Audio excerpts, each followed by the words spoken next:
Fearless is a 2006 martial arts film directed by Ronnie Yu and starring Jet Li. It is loosely based on the life of Huo Yuanjia, a Chinese martial artist who challenged foreign fighters in highly publicized events. 10 years old Huo Yuanjia is the son of a martial arts master named Andy, and he never allows Huo to take part in training. Concerned about his asthma, the kid, however, has a passion for kung fu. He tries his best to sneak into his father's classes to learn the basis of it, whose only friend is a nerdy kid named Jensen. He does all of those calligraphy homework, allowing him to train instead, and he is the second best in martial arts in their town, which is soon about to change because he has been challenged by the best. Zhao, for always excited about the fight and confident that the victory will fall in his father's lap. And he has the upper hand in the match and is about to land a fatal blow on Zhao. But his beliefs and fair gameplay stop him from doing so. Taking advantage of the niceness, Zhao retaliates and wins the match dishonorably. I was heartbroken by the incident. Zhao's son challenges him to a fight when only the kids are together. Wall confidently takes the challenge on but is defeated in no time. At this moment, he vows to restore his family's name and become the best martial artist in Tianjin. He and Jensen go to his father's library and steal his book about martial arts. Then, using the book, he trains day and night without rest. When Huo finally thinks he is ready, he challenges Zhao's son to a fight again. Zhao accepts the challenge confidently, but is instantly proven weak against the trained duo. Several years later, Huo has grown up to become even better in martial arts. His father passed away long ago, along with his wife, who left him with a little daughter who spoils her since she is his joy and pride in life. Since his last fight with Zhao Crow has remained undefeated. He has fought several opponents, but none of them are good enough to give him a hard time. Huo has also gathered a lot of fans and followers over the years, but along the way he has developed pride and is starting to forget his father's principles. He drinks at parties all the time and lets his disciples focus on having fun more than practicing. Some days he drinks so much that he forgets to return home to his daughter. He has spent all of his family's money and has gone into debt but has no cares in the world.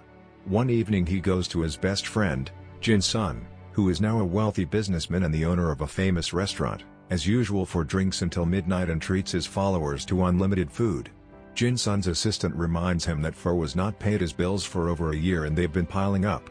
Later that night, Jensen tries putting some sense into who Jensen knows that he was disciples only like him because he treats them to free food and drinks. He wants well to be conscious of his spending habits, but one thinks Jensen is just being stingy. The following day, he bumps into his biggest rival, Ken. He is the only man who hasn't fought with Ho yet, since he has also defeated every opponent. Ken is considered the best in martial arts by many. They get into a slight altercation, which hurts Flo's pride. He takes his anger out on his disciples, beating them up while they train at night. One of his followers has to be brought to him in a stretcher. It turns out that Ken beat him up for some reason. Fo assumes that he did it out of spite and is filled with anger in Jensen's restaurant. Ken and his family are celebrating his birthday. Suddenly Ho barges in with his people and starts drinking at a nearby table. Ken asks him to put their rivalry aside for the night because he doesn't want to fight. But Hour's in no mood to back down. Jensen also tries to stop him, but is in turn insulted in a fit of rage. He breaks up their lifelong friendship, now even angrier. What challenges Ken to a fight and asks him to kneel down if he doesn't want to accept. Everyone gets out of their restaurant for their safety, leaving the fighters alone. They get into an intense battle, both matching in skill and strength. But when anger takes over, well, he doesn't play fair. He beats Ken up until he is exhausted and lands a life-threatening punch on his chest. It causes him to die instantly. Fo returns home in the morning to see his mother's dead body on her bed. Ken's followers had her killed to take revenge on him. He cries, mourning her death before suddenly realizing his daughter is also in the house. Upon walking into her room, he is met with the biggest surprise of his life. She is lying on her bed, covered in blood. In her hand is a little pouch that she had promised to give him when he returned home, broken by the deaths he has cast. Fo steps out of the house. When his disciples inform him that the man who was beaten up by Ken had insulted his wife. Ken did not beat him up out of spite, but for his wife's honor. Filled with guilt, regret and sorrow, he doesn't see a reason for him to keep living. He boards the first ship and lies down in the corner, willing to go wherever it takes him. After living in the streets for 6 months, he tries to commit the unthinkable, but is soon saved by a group of people by the river. They bring him to their tribe and take great care of him. But even after gaining consciousness, Flo goes into depression and doesn't talk to anyone. A blind woman named Moon takes care of him and is worried that he will never get up from the bed. Her experienced grandmother is confident that he will be fine with time. One day, Moon feels for his hair and offers to cut it. He walks for the first time in a month and goes to a river with her where she helps him cut his hair. Starting that day, he becomes a member of their community. He helps them cook, farm and do household work. As a year passes, Moon and 12 start falling for each other. Then one day, a kid from their tribe is found stealing a cow from their neighboring community. The grandmother and Moon beg for forgiveness from the rival leader. But according to their tradition, someone who makes a mistake should be beaten until an incense burns out. Who speaks up for the tribe and offers to take the beating in the kid's place. For adults, the punishment is a bit different, which means Flo will have to fight against the leader. Although Hoyle can finish him in no time, he doesn't want to use his knowledge to hurt anyone anymore. Initially, he doesn't even defend himself. But after a little motivation from the grandmother, he starts to dodge the attacks. The incense burns off, but the leader is not able to land a single blow on him. He accepts his defeat and praises SWO. The next day Moon and the children of the tribe are in the field. The children want to learn Kung Fu from Hua, but he refuses to teach them. He knows what great power does to people and wants the peaceful village to remain as it is. The children also innocently mention that Wo and Moon are the closest to each other, but the adults ignore the comment. One day, Moon goes to see her parents' grave. This reminds Flo of his parents and daughter, who he abandoned after her death. Now that he is in a better mental condition, he wants to return home to visit their graves. He tells Moon about the plan and she happily encourages him for promises to return as soon as he can and asks her to wait for him. In the following scene, we see him enter his hometown, Tianjin, which is now an entirely different place. After the fall of the Qing dynasty, several strong nations attacked China and took over. Tianjin became partially colonized, which caused several foreign residents to reside in the city and influence their culture. Four goes to his childhood house, which is now an old shabby place. The family servant Lai Fu welcomes him in. He has tried his best to keep things as they were, but after his departure, a bunch of creditors flipped the entire house to look for money. Four goes to his family's grave and apologizes to his father. He finally understands why he didn't land the punch years ago when he could have won the title of the best player. After that, he goes to apologize to his family and bows down in front of his shrine as he wanders around the city. He sees that a wrestler named Hercules O'Brien is challenging Chinese people in a fight.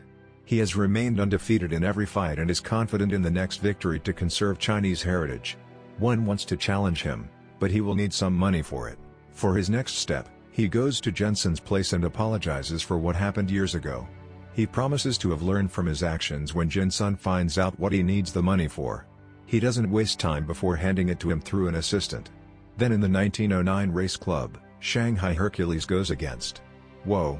At first glance, someone petite like Wow could never beat Hercules, who is double the size of him before the match begins. Four requests that he and Hercules fight with honor and civility. Taking advantage of the language barrier, the announcer mistranslated was request 2. He wants to kick your butt, making Hercules laugh. The fight begins and Hugo instantly gains the upper hand as the match gets intense. Who saves the opponent from being impaled to nails on the side of the ring as a good sportsman, Hercules accepts his defeat, making Hugo the victor. Hugo gains fame from the single fight and is called to Shanghai. He meets Jensen there, who proposes they form Qinwu Athletic Association, a place where they teach Chinese students the art of Kung Fu.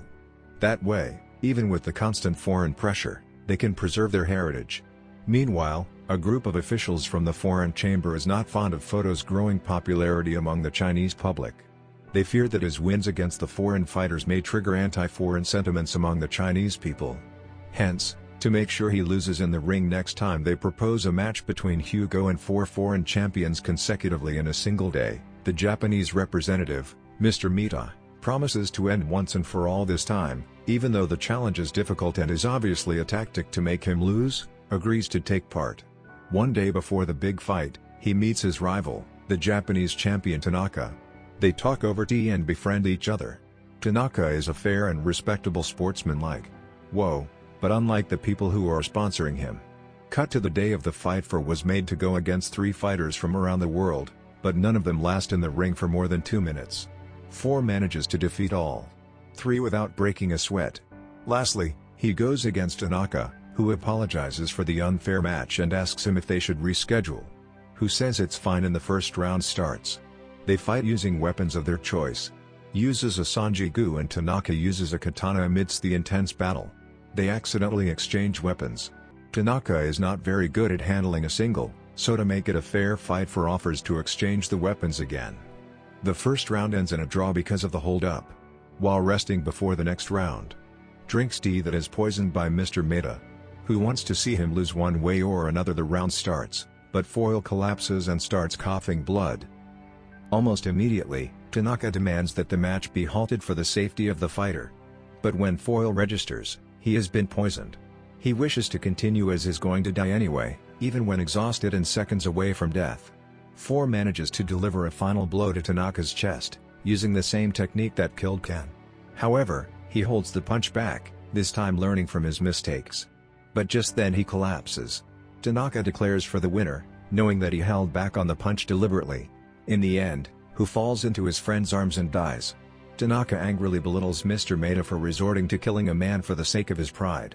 He calls him a disgrace to Japan before storming off in the last scene. Spirit reaches the field outside Min's house. She runs to him, sensing his presence, even though she is blind.